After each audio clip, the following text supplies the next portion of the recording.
I was driving down the street this week, and Lynn Plant called me. She's the person who puts out the newsletter to all of you every week, telling you what's going on and what the new talk is going to be and who's playing. So do all of you get that information? You get it? Good. She does a wonderful job. So she called me up. Who's playing? Woven Green. Oh, great. What's the name of the talk? I don't know. Okay. And as I was driving down the road on the median, as I was driving, I looked over and I saw one of these little placards that you stick in the ground, and all it said on it was, "This is a sign." So I said, okay, well, the name of the talk is, just came to me. It's Waiting for a Sign. This whole idea unfolded, just flip, flip, flip, like that. It was really nice. So I had thought of the times in my life, going back to being a teenager, where I would say a little prayer and I would say, God, show me a sign. Show me what it is that I need to do now at this point. I'm stuck. You know, I've come to that fork in the road. I know I'm supposed to take it, but I don't know what's going to happen next. Show me a sign. And inevitably, invariably, a sign would appear. Something would happen in my life that I would look at and I would say, wow, there really is a God. There is something communicating with me, showing me what to do next. I've told you the story where I was looking for a house in Nashville.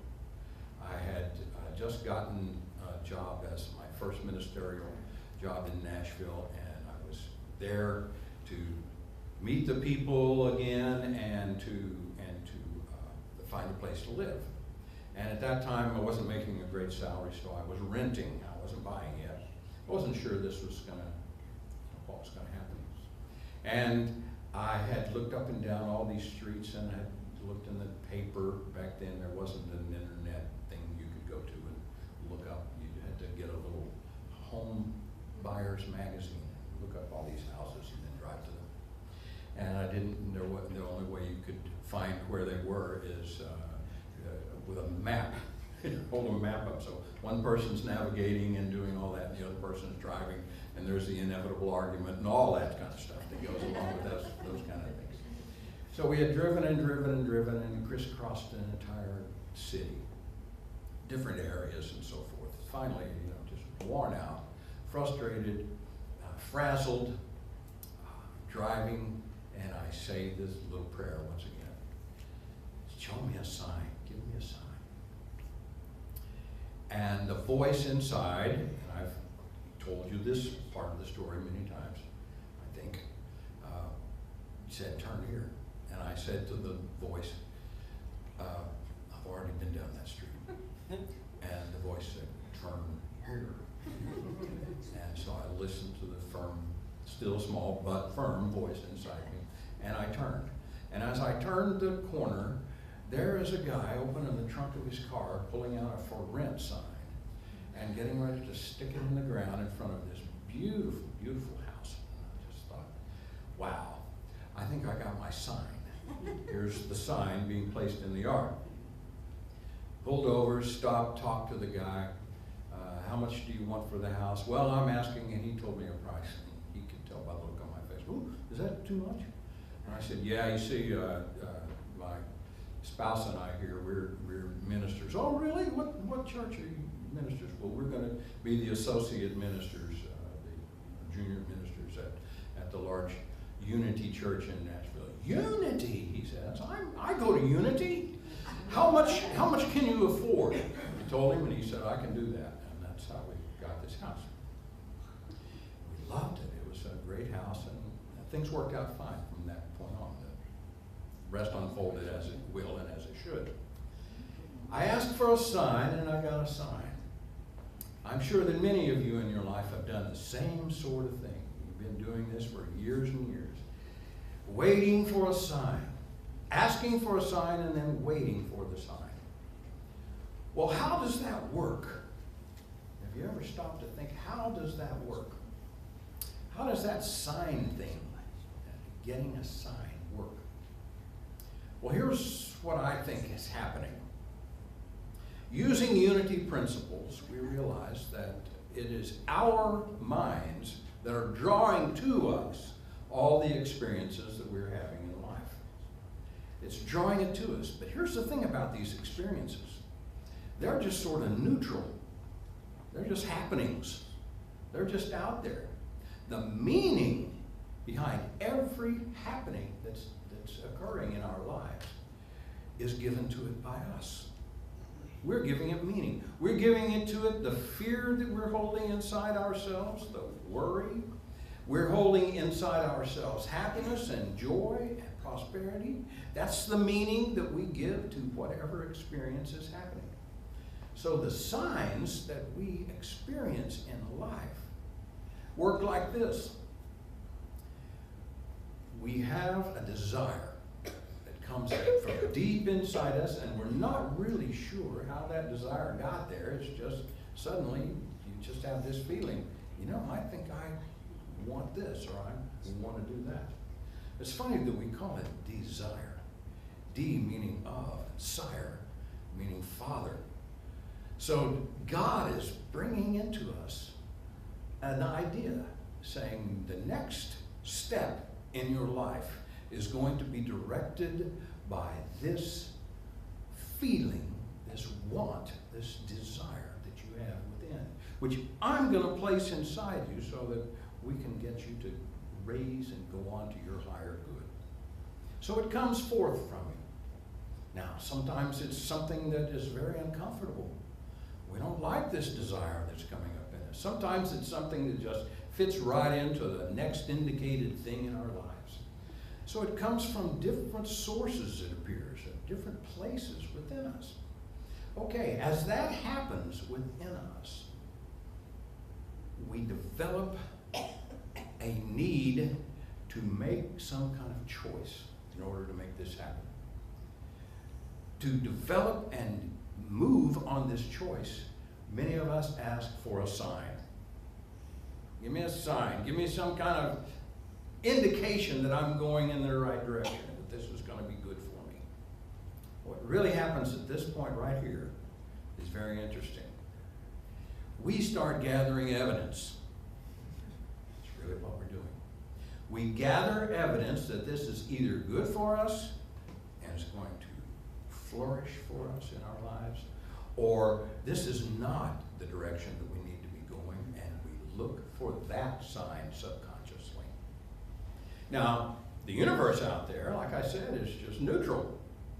It's just a neutral plane. The best way that I can describe it is through Philippians, in the 17th chapter of Philippians. The Apostle Paul says, all things are permissible, yet all things do not further. All things are permissible, but all things do not further.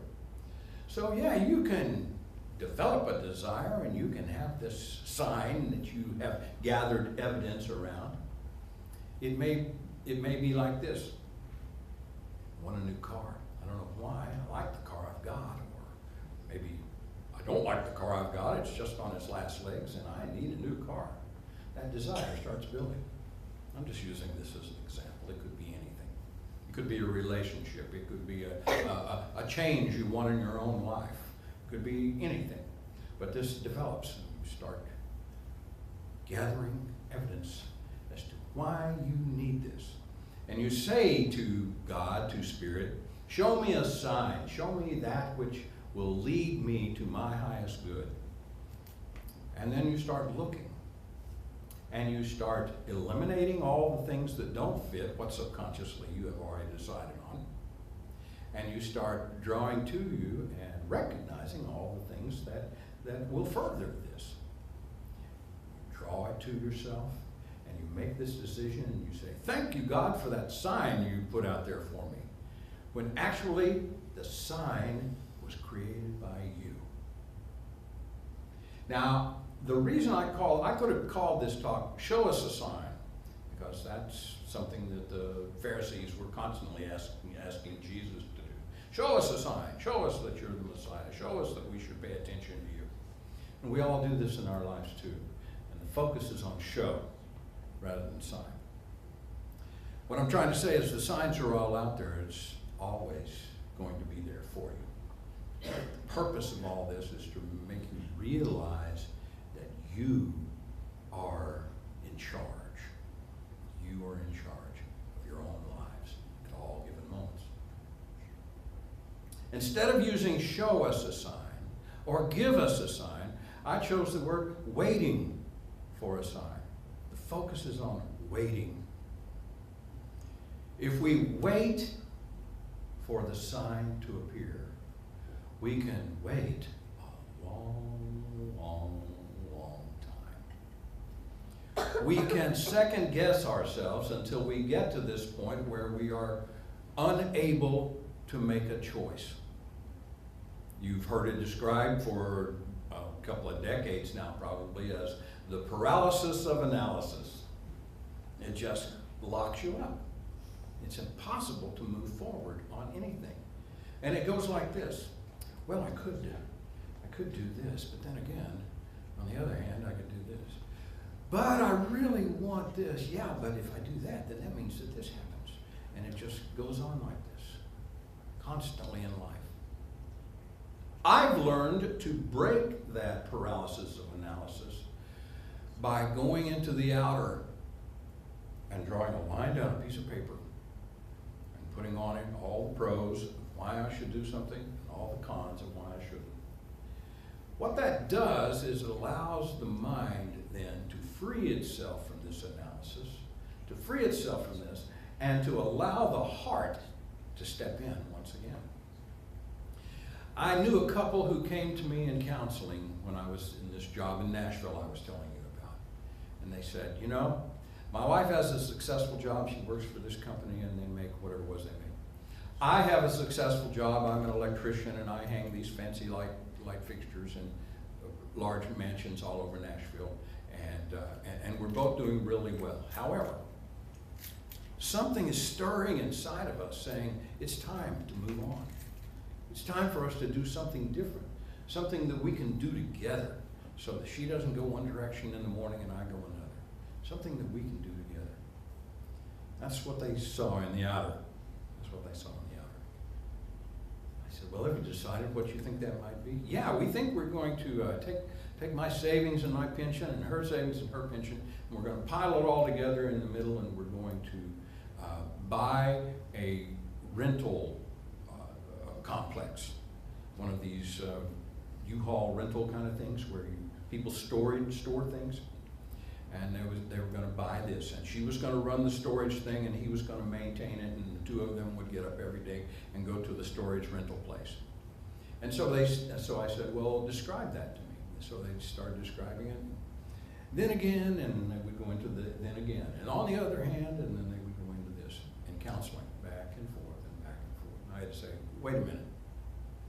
Have you tried putting this on paper? And yes, you want to see our list? And they actually had done it. And they had the pros and the cons all listed.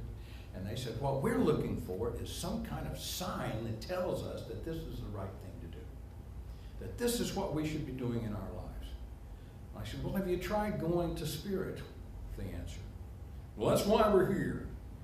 We know that you're a spiritual guy, and so we want you to tell us what we're supposed to do. It doesn't work that way. It doesn't work that way. I can't tell you. God told me to tell you to do this. It just doesn't work that way. What's going to work is for you to go within, and so we had a little meditation. I asked them to go within.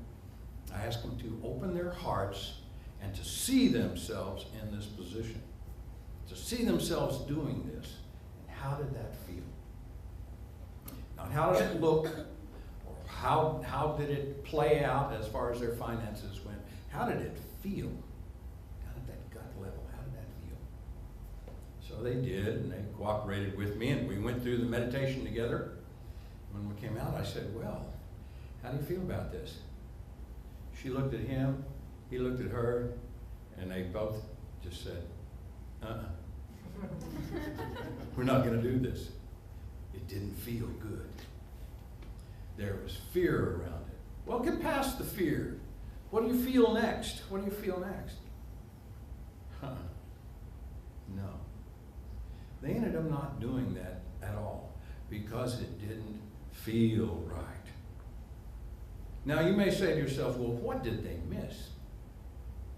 Nothing. They continued to do what they had always done and get a new appreciation for one another and for the lives that they had already created. Now, that doesn't mean that every one of us should just stay put in what we do and not take that giant leap of faith and move on to the next thing. Yes, there are times when that feels exactly like the right thing to do, and we'll all know it. We know it because we no longer are waiting for a sign. We are the sign. We become the sign.